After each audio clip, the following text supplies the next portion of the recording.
Hej og velkommen til Trendlocks webinar. Mit navn er Lars, og dagens tema det er derfor stopper dine maskiner, og hvad kan vi egentlig gøre ved det?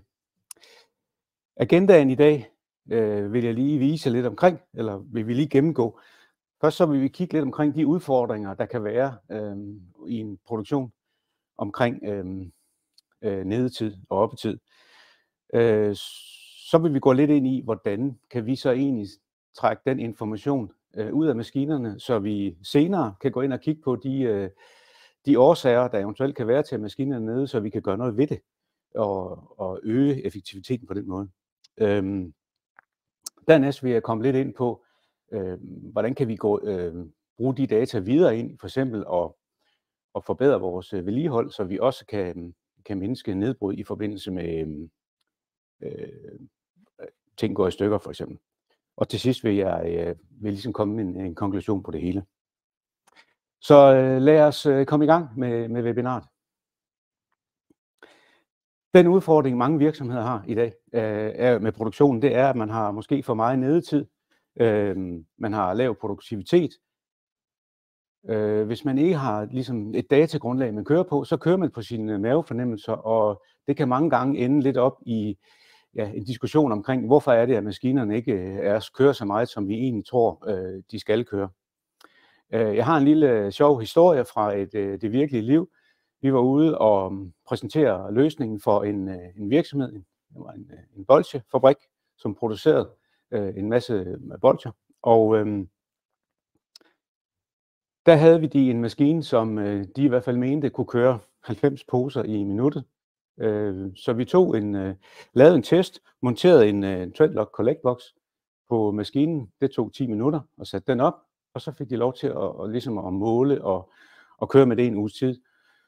Og allerede en halv time efter jeg havde forladt fabrikken der, så ringede de til mig og sagde, der er et eller andet med den her boks, det virker ikke, for vi har forventet, at vores maskine skal kunne køre 90 poser i minuttet, og vi regner måske med, at vi ligger omkring 80 poser i minuttet, men maskinen tæller, at vi kun ligger på omkring 40-45 poser i minuttet.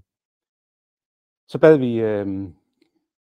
bad vi dem om at måle ved hjælp af et stopur og tælle op, og ganske rigtigt, det var det, de gjorde. Så alle de små stop, de havde på linjen, gjorde faktisk, at den mavefornemmelse, man havde, holdt ikke helt stik med virkeligheden.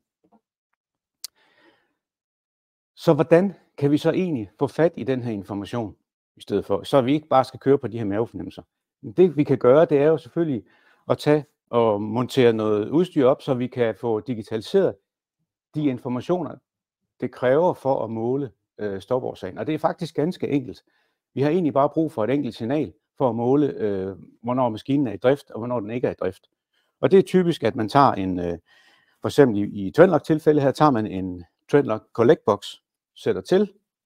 Den har forskellige tilslutninger. Det simpleste, det er, at man slutter den direkte til den eventuelle grønne lampe, der er på en maskine, som viser, om en maskine er i drift eller ej. Og så måler boksen i princippet bare det antal sekunder, maskinen er oppe, og det antal sekunder, maskinen er nede, og logger det og sender op til Trendlock-skyen. Det man selvfølgelig får ud af det er, at man kan på over dagen kan se, på hvilke tidspunkter stopper maskinerne, og hvor lang tid er de stoppet. Det kan jeg egentlig vise jer ved, at vi lige går ind og viser et dashboard, fordi når dataene er sendt op til Trendlock-skyen, jamen så har man faktisk et live view af sine maskiner. Og det I kan se her, det er et eksempel på et dashboard på Trendlock-platformen, eller vi kalder det et trendboard i vores verden. Nu er det bare et eksempel på, hvordan det ser ud, men det den egentlig hurtigt lige viser her, det er, at over til højre, der kan vi jo sådan set, der kan vi se, hvor mange enheder er der egentlig kørt igennem den her maskine per kvarter. Så her har vi faktisk også en måling på mængden af emner, der bliver produceret. Det vi kan se nedenunder her, det er stoptiden. Og hvornår har den været stoppet i løbet af produktionstiden i dag, og hvor lang tid har den været stoppet. Det er de forskellige små klatter eller markeringer, der er hernede for neden. Normalt, når et stop kommer ind, så ved vi jo ikke, hvad årsagen til stoppet er. Og dem, der ved årsagen til det, det er jo altid operatørerne, der står ude på produktionslinjen. De ved som regel altid, hvorfor er det, at en maskine stopper. Og der kan være mange forskellige årsager til, at maskiner stopper. Og da det er dem, der ved det, hvordan kan vi så få den information fra dem? Fordi det er ret vigtigt. Og den skal vi jo helst have på et tidspunkt, hvor stoppet netop er ophørt. Så man kan sige, at den vigtigste opgave for en operatør, det er, når en maskine stopper, at få maskinen i gang igen, så hurtigt som muligt. Så proceduren er lidt, at så snart de har fået maskinen i gang, så ved de også, hvad stopårsagen er, og så skal vi egentlig have dem til at fortælle ind i systemet, hvad stopårsagen er.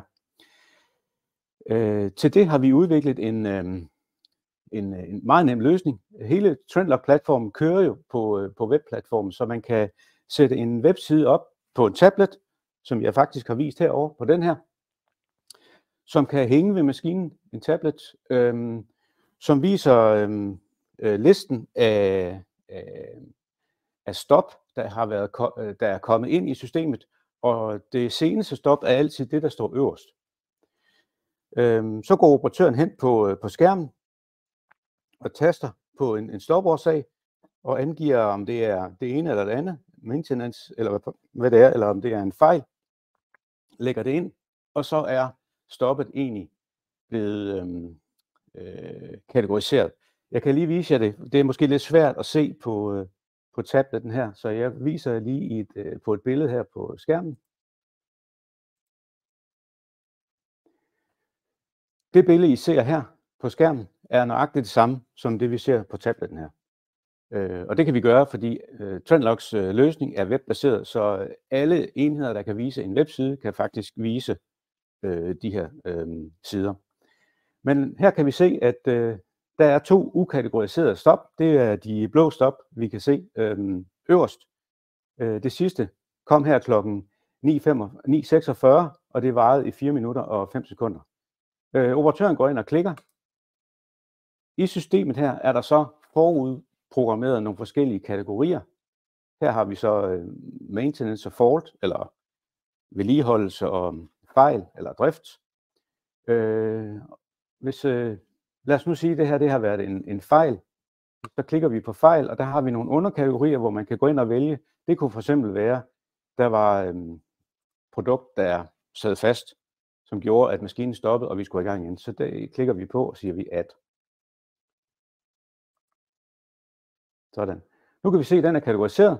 Det her, det tager ikke mere end 5-10 sekunder for operatøren at gå ind og angive stopårsagen. Og det er ret vigtigt i den her proces, at lige nøjagtigt den her funktion må ikke tage ret lang tid. Den skal være nem og effektiv for dem, og det skal også være motiverende for operatøren at gå ind og fortælle det, fordi det er operatøren, der ved, hvorfor at maskinen har stoppet. Så når man senere skal ind og snakke omkring, hvordan har dagen forløbet i dag eller i går, jamen så er der klarhed omkring, hvorfor er det, at maskinen har stoppet, fordi det er operatøren, der har fortalt det. Det er operatøren, der har den information. Det er informationen direkte ind i systemet og op til ledelsen. Jeg kan gøre det samme med den, der hedder klokken 9.40, 2 minutter. Jeg klikker igen. Den her gang kan vi sige, at det var en fejl. Vi stod måske og ventede på materialer, derfor måtte maskinen stoppe. Og jeg går ind og adder den ind i systemet.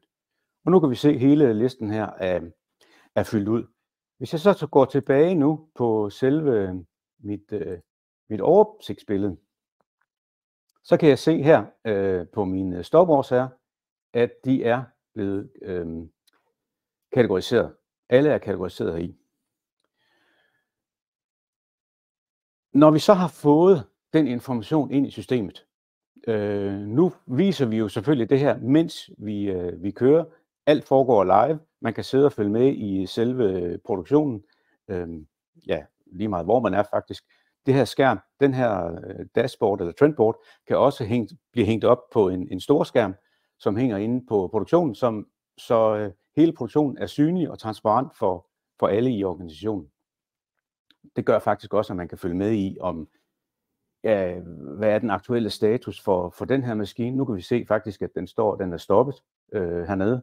Så lige om lidt går maskinen nok i drift igen, og så skulle vi gerne kunne se, at der kommer en ny stop ind, som vi skal ind og kategorisere.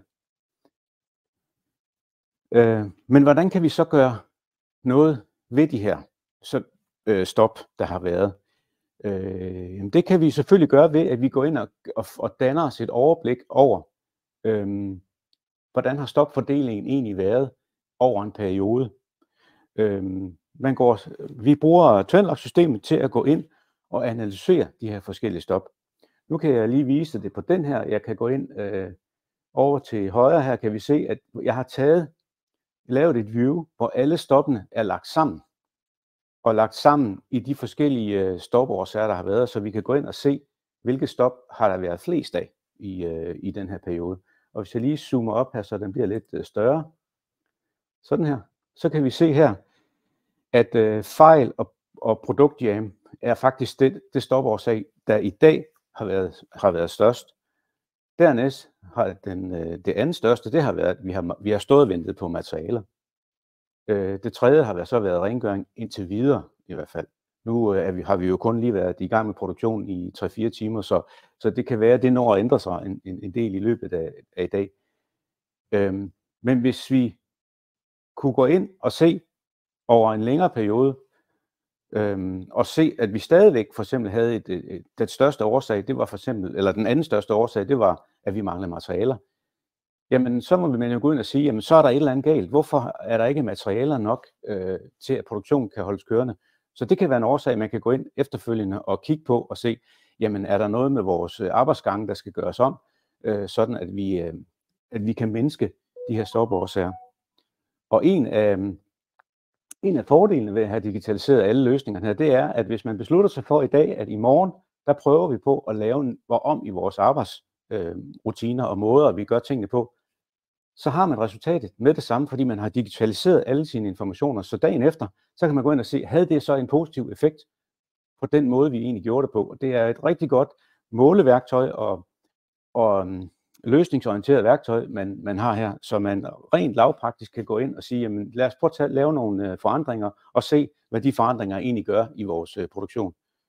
Så længe vi kan få nedbragt nogle af de 2-3 største årsager her, hvis vi får dem nedbragt, jamen så vil det påvirke, at vores output på produktionslinjen, den ganske automatisk bliver større.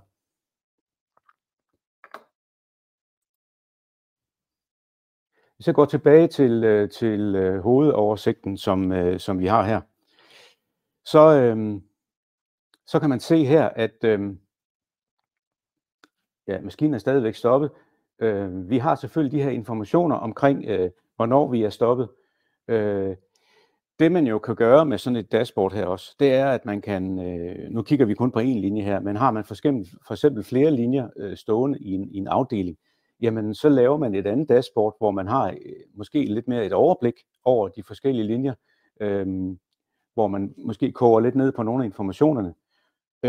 Og det kan man også have på en større skærm, og det betyder egentlig, at som hænger ude i produktionen. Og det betyder, at de operatører, der går rundt ude i en produktion, de har også det her overblik. Så snart man kan se på en skærm, at en maskine, som vi kan se her, er faktisk stoppet, jamen så får man den information ret hurtigere. Hvis man ikke lige står med maskinen hele tiden og følger med i produktionen, men går rundt og passer flere linjer, ved at man har et overblik på en monitor et sted, jamen så opdager man måske, at en maskine er gået i stå nogle sekunder, minutter hurtigere, så man kan nå hen og få taget hånd om fejlen og få gang i maskinen en gang til og få angivet stopårsagen, og dermed nedbringer man faktisk også automatisk nedetiden på den her linje her. Så bare det, at man visualiserer i en produktion, hvad er status lige nu på maskinerne, kan have en positiv effekt på at nedbringe driftstoppene. Og det er jo noget af det, vi skal have gjort noget ved. Vi kan selvfølgelig også lave et andet dashboard i det her system. Jeg kan prøve at gå ind og vise, hvor vi ligesom har prøvet at lave et, hvor vi sammenligner med, hvordan har situationen set ud i dag. Her er det så baseret på, kan man sige, det overliggende niveau. Det er, vi har 2 kategorier i de her stopårsager. Man kan jo lave mange flere kategorier, hvis man vil det. Men i det her eksempel, der har vi 2. Det er vedligehold, og indenunder vedligehold, der ligger sådan noget som rengøring og selvfølgelig planlagt reparationer og hvad der ellers er. Og så har vi så decideret drift eller fejl, som opstår, mens det er. Og det er jo sådan noget som et produkt, der sidder fast et sted, eller vi mangler materialer til produktionen. Det kunne også være sådan noget som en uplanlagt reparation, for eksempel. Og der kan vi se, hvordan har fordelingen indtil videre været. Der har vi så sammenlignet med fordelingen i går, og det giver så det her overblik. Og man kan gå ned, og vi har lavet et andet view her, hvor vi egentlig viser fordeling i den her uge indtil videre. Vi kan så se, at der er faktisk en del ukategoriseret stop, hvor vi ikke har været inde endnu og angive en stopårsag. Og man kan sige, der kan man egentlig bruge det her view til at gå ud og fortælle og se, er vi gode nok til at få angivet de her stopårsager. Så på den måde kan vi også måle, hvor gode er vi til at bruge systemet her. Det er klart, hvis vi ikke får angivet de her stopårsager, så har vi ikke mulighed for at gå ind og kigge på, hvad kan vi egentlig gøre ved det, om nedbringe de her stop. Og der kan selvfølgelig laves rigtig mange forskellige løsninger til at visualisere det her, og det er op til den enkelte virksomhed eller driftleder eller person, der arbejder med systemet, og sætte systemet op til, hvordan man ønsker at arbejde med de her løsninger. Der kunne vi faktisk se, at maskinen gik i drift nu her. Jeg ved ikke, om I lige har mærke til det, men den gik i grøn hernede. Der kom et nyt stop ind heroppe. Det skulle også gerne komme på tabletten. Kom der faktisk også en her. Så hvis vi nu går ind på tabletten, nu gør jeg det bare på skærmen igen. Ja. Gentager vi det lige igen. Vi havde faktisk et stop nu på hele 13 minutter og 57 sekunder, som startede kl. 10.03. Jeg klikker på skærmen. Vi kan jo sige, at det her, det var noget vedligehold. Det var faktisk et planlagt reparation, vi udførte, og lægger det ind i systemet. Og hvis jeg går tilbage til min fane her, så kan vi se, at den er kategoriseret. Og nu er der faktisk blevet flyttet lidt rundt på de views, vi viste herovre lige før. Fordi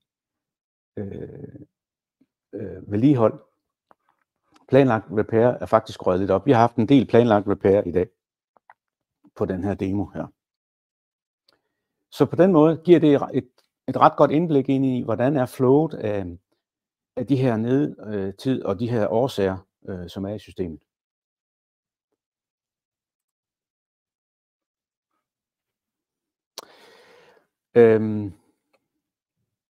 Det som man jo, jeg har et eksempel faktisk fra det virkelige liv, fra en virksomhed, hvor vi har målt på en flowpakker. En flowpakker er der, hvor vi pakker produkter ind i noget film. Og det, der er kendetegnet ved en flowpakker, det er, at der sidder 2 knive, som kører synkront og skærer, mens de svejser filmen på hver side af produktet, så skærer de også filmen over samtidig med. Og de har jo rigtig, rigtig mange slag i løbet af en produktionsdag. Og det, der typisk sker, det er, at de kan gå skæve, de her knive. Og hvis de går meget skæve, så ender det med, at de går i stykker, og så brækker de. Vi havde en kunde, som fik det her monteret på vores system. Og de gik faktisk ind og monitorerede og koblede de her produktionsdata sammen med et vedligeholdelsesprogram, som vi også har i systemet her. Og så byggede de faktisk et serviceinterval ind i deres vedligeholdelse, som gjorde, at hver gang maskinen havde kørt, jeg tror det var 150 eller 200 timer, eller x antal produkter, så skulle der foretages et forebyggende vedligeholdsbesøg, hvor man et af punkterne i besøget var, at man justerede kniven, rensede kniven og justerede kniven, så den sad rigtigt. Og det man faktisk opnåede ved det var, at man normalt ødelagde man måske en kniv og skiftede kniv en gang om måneden, eller et par gange om måneden. Men da man har kørt med det her i 12 måneder, havde man ikke ødelagt en eneste kniv i 12 måneder, som gik i stykker i forbindelse med produktionen. Man har selvfølgelig skiftet nogen ud i forbindelse med vedligehold, men den gik ikke i stykker i forbindelse med produktionen, fordi det, der sker, det er, altså snart at den går i stykker, mens man producerer, jamen så har du et stop. Og er der noget, der koster penge, så er det, når produktionslinjerne de stopper ned. Og en kniv, der stopper midt i det hele, det tager lang tid at skifte. I hvert fald længere tid, end man har tid til i en produktion. Så derfor er det vigtigt, at man måler de her informationer og får det her ind. Og så i stedet for et af stopårsagerne har jo så været, at det var et uplanlagt reparation. Så der havde man de her uplanlagte reparationer, man gerne ville have nedbragt. Og det gjorde man faktisk ved at koble de her informationer sammen med vores et vedligeholdelsesprogram, eller planlægning, et maintenance-program, og byggede servicerutiner ind i forhold til de data, der sådan set blev genereret. Det får mig til at komme lidt ind på, hvordan kan vi egentlig få koblet de her informationer over på et vedligeholdelsesprogram. Nu har vi været inde og kigge i, hvordan man registrerer stopårsager, samler dem op, hvordan man får dem digitaliseret fra operatøren, så vi får dem ind i systemet, så vi kan begynde at årsagsbehandle vores stop og få nedbragt vores nedetid. Men lad os prøve at kigge på, hvordan kan vi egentlig få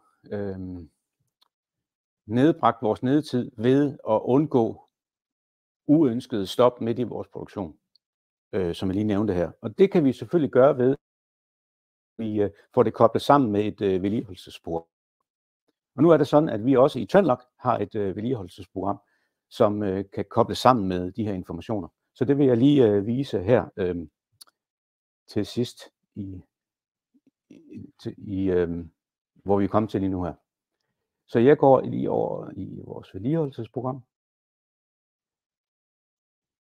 Klikker ind. Det her, I ser her, det er, når man er logget ind i Trendlock, så har man adgang til forskellige trend-apps, som det hedder. Jeg har adgang til Trendboards. Det er der, vi lige har været inde. Jeg kan lige klikke ind igen, så vi kan se det med det samme. Så kommer jeg direkte ind i de her Trendboards, og jeg kan selvfølgelig have et hav af forskellige Trendboards, der er koblet på forskellige maskiner. Jeg kan se en hel liste her af Trendboards, jeg har. Jeg har også adgang til en af vores andre Trend-app i systemet her, og det er Maintenance Planner. Så hvis jeg klikker på det, så kommer jeg ind i vores Maintenance Planner, hvor jeg, som I kan se her, har bygget en liste op af alle de maskiner og enheder, som jeg gerne vil styre vedligehold på. Fordi det er jo ikke kun maskiner, man kan styre vedligehold. Det kan jo også godt være sådan noget som bygninger, eller er man et landbrug, så har man måske en traktorer og lastbiler, som man også skal have holdt vedligehold op på i forhold til måske hvor mange kilometer de har kørt, eller drifttimer de har kørt. Det som maintenance-planneren her, den gør, det er, at den giver et meget simpelt overblik over de maskiner, man har inde i systemet, og den liste, den har den sorteret i forhold til de maskiner, der står først for at skal have service. Og det er klart, hvis nogen er overskredet, jamen så er de selvfølgelig røde, fordi at de er overskredet med nogle dage. Der bliver sat et dato for, hvornår de skal have service. Når de er grønne herude, så betyder det, at de er blevet kaldt til service. Så det vil sige, en dag eller to før de skal til service, der bliver der sendt en besked ud til en service montør, eller reparatør, som går ud, som får en e-mail med et link til den her opgave. Og så bliver den markeret som grøn, og så skulle den jo selvfølgelig helst ikke være rød her. Det vi kan se hernede, det er, at vi har to typer af service, vi kan lave. Vi kan både lave det, der hedder preventive. Det betyder egentlig, at det kører på kalenderfunktion. Der kan man sætte op og sige, at vi skal have et interval, der kører på hver 14. dag, eller hver måned, eller hver år, hvis det er for eksempel lovpligtige eftersyn, man gør en gang om året. Men vi kan også gøre det ved hjælp af data, altså predictive. Det vil sige, der går systemet faktisk ind og kigger på, hvordan har den her maskine, for eksempel den her flowpakker, vi kiggede på lige før, hvordan har den kørt de sidste måned, 6 måneder, og så kigger den på det mønster, den har kigget på, og så laver den en forecast, der hedder, hvornår rammer vi så det target ude i fremtiden, der hedder om 150 produktionstimer eller 100.000 slag. Og så regner den egentlig ud og laver en forecast på det og siger, det, med den hastighed, du har kørt, og den måde, du har kørt det på indtil nu, der rammer du det target om 2 uger for eksempel.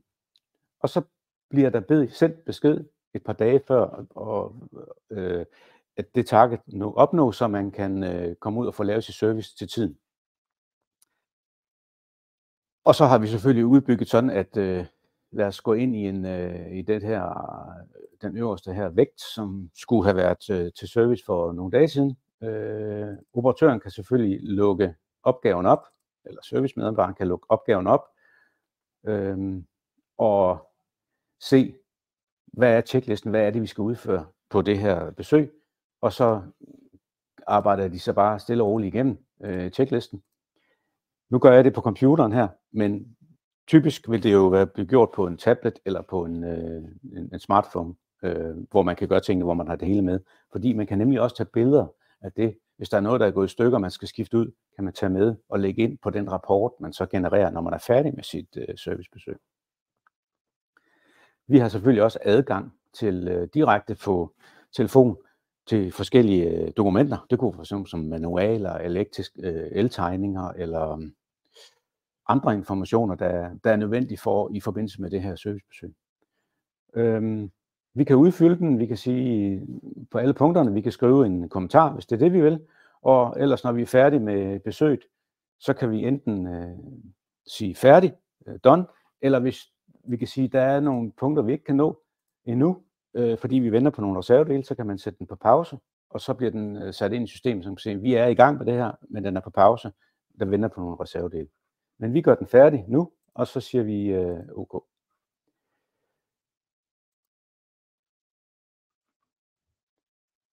Så er den væk fra systemet, og vi er så færdige med det her, og selve servicebesøget er nu blevet registreret og dokumenteret, og det vil sige, at jeg kan gå ind på selve maskinen og gå i historie, og så kan jeg se, at jeg har lavet et servicebesøg her for lidt siden. Jeg kan altid lukke en servicerapport op og se, hvad er det, vi har lavet. Og på den måde kan man også gå ind og lave sine analyser på hele vedligehold, så man kan se, jamen, hvilke maskiner laver vi flest reparationer på? Er der nogle maskiner, nu kan jeg gå ind på en her, er der nogen, nu kan jeg lige tage den, vi lige kiggede på. Den der. Hvordan har mængden af servicebesøg kontra reparationer egentlig været? Det er også en information, man kan gå ind og arbejde med, for at man kan se, om jamen, hvis vi har mange reparationer på den maskine, så kan det være, at vores serviceintervaller ikke er gode nok, eller det kan også være, at maskinen er ved at være så slidt, at vi skal snart have skiftet den ud. Og alle de her informationer, jo mere man arbejder med de her, det hele ender jo ud med det formål at mindske det nedbrud, man har, eller den nedetid, man jo opstår i en produktion, som bare er så fantastisk dyr for virksomhederne. Godt. Det var egentlig, nu går jeg lige tilbage til vores oversigt her.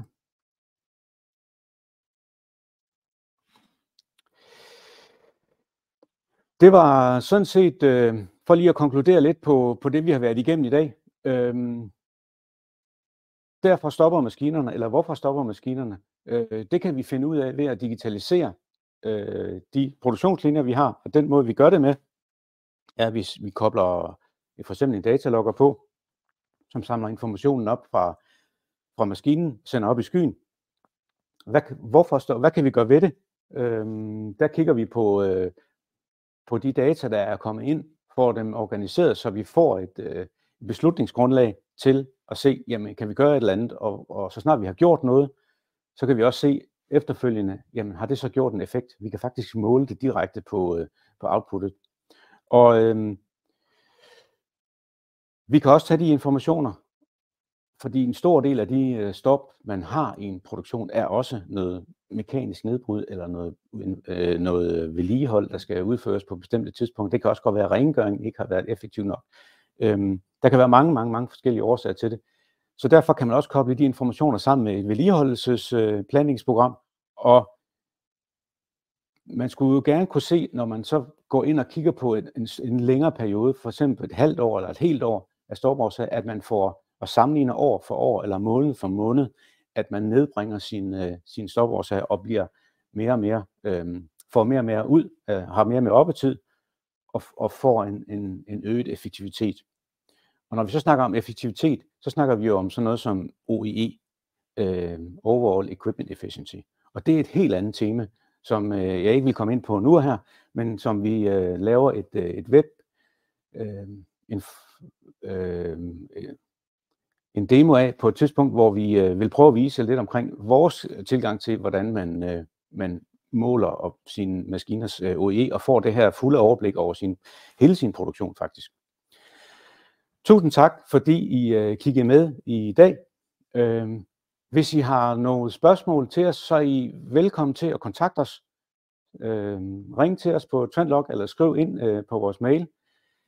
Vi har også I kan også følge os på vores LinkedIn-profil og på vores YouTube-kanal, hvor vi har forskellige informationer, små videoer omkring FIF, som jeg laver i mit Lars' Tech Corner.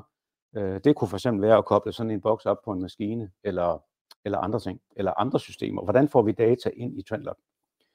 Tusind tak, fordi I kiggede med. Jeg håber, I fik noget ud af det. Vi ses.